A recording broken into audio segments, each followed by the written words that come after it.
IELTS speaking এ যে কাজগুলো করা যাবে না। নাম্বার 1, প্যানিক করা যাবে না। স্পিকিং আমাদের অনেকের জন্যই বেশ ভয়ের একটা মডিউল। বিশেষ করে যারা অপরিচিত মানুষের সাথে কথা বলতে অভ্যস্ত না বা একটু ইন্ট্রোভার্ট টাইপের, অনেকে ভয় থাকেন কথা বলার সময় গ্রামার, প্রোনাউন্সিয়েশন এগুলো ঠিক হচ্ছে কিনা এগুলো নিয়ে একটু ওভার কনসাস থাকেন। ভাই, একটু রিল্যাক্স করেন। আমি রিল্যাক্স। যত বেশি টেনশন করবেন, যত বেশি প্যানিক করবেন, তত বেশি লস হবে। স্পিকিং এর এক্সামিনার যিনি হবেন, তিনি পাশের বাসার আন্টি না, যে আপনি ভুল করলে বা ভুল বললে আপনার নামে কুটনামি করবে। ইভেন এক্সামিনার আপনাকে চেনেও না, যে জীবনে কখনো দেখা হলে আপনাকে বলবে, এই বেটা তুই তো লাইনে লাইনে ভুল করস। সো চিল মুডে থাকেন। What happens in speaking test stage in speaking test. Examiner কোনো বাঘ ভাল্লুক না, গ্রিক মিথোলজির স্ফিংসও না, যে আপনি উত্তর দেওয়ার সময় ভুল করলে আপনাকে কাঁচা চিবিয়ে খাবে। সুতরাং প্যানিক করবেন না।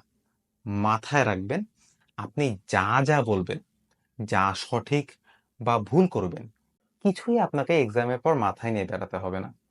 এক্সামের রেজাল্ট হিসাবে আপনি শুধু একটা ব্যান্ড স্কোর পাবেন। আর প্যানিক করলে সেই ব্যান্ড স্কোর ভালো হওয়ার চেয়ে খারাপ হওয়ার সম্ভাবনা অনেক অনেক বেশি। নাম্বার 2, ভুল থেকে বের হতে না পারা।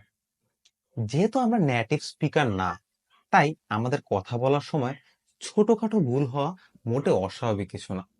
কিন্তু আপনি একটা ভুল করে যদি সেটা নিয়ে এক্সামের মধ্যেই মনে মনে আফসোস করা শুরু করেন, আয় হায় কি করলাম কি করলাম, তাহলে তো লাভ কিছু হবেই না।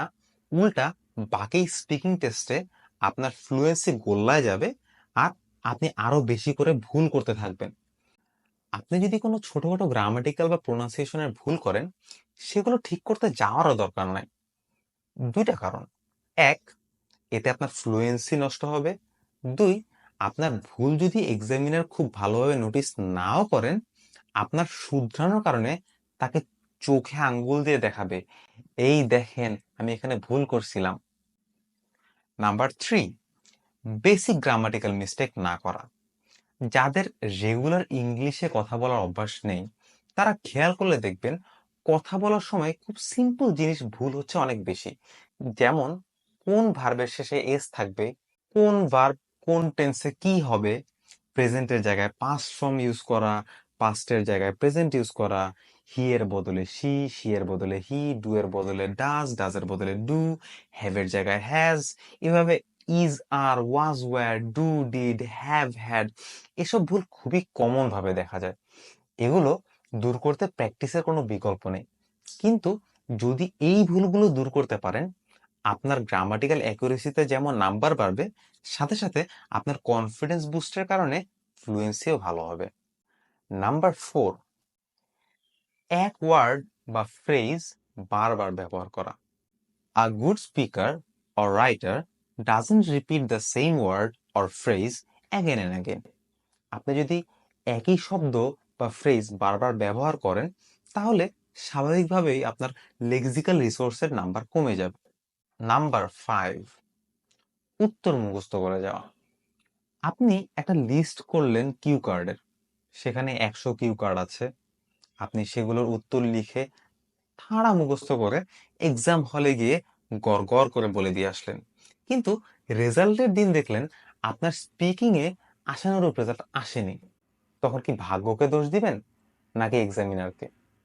কাউকে দিয়ে লাভ নেই আসলে, কারণ দোষ আপনার। সব সেকশনের উত্তর তো মুখস্থ করা সম্ভব না, কারণ কেউই আগে থেকে বলতে পারে না কি জিজ্ঞাসা করা হবে। 3টা আলাদা সেকশন ভাই। তাই আপনি যদি কোনো উত্তর মুখস্থ বলতে যান, এক্সামিনার অবশ্যই সেটা বুঝতে পারবেন এবং আপনার স্কোর কাটা যাবে। নাম্বার 6, আনকমন শব্দের মিসইউজ। অনেকে কিছু আনকমন শব্দ মুখস্থ করে এক্সাম হলে যান, যেন লেক্সিক্যাল রিসোর্সে একটা ভালো মার্ক আসে। এটা বেশ ভালো একটা বিষয়, বিভিন্ন ধরনের শব্দ ব্যবহার করা। কিন্তু ঝামেলাটা হয় যখন আপনি একটা শব্দ জোর করে ভুল জায়গায় বলে আসবেন। এমন কিন্তু কোনো বাধ্যবাধকতা নেই যে আপনি 10টা কঠিন শব্দ শিখেছেন সবগুলোই আপনাকে এক্সাম হলে বলে আসতে হবে।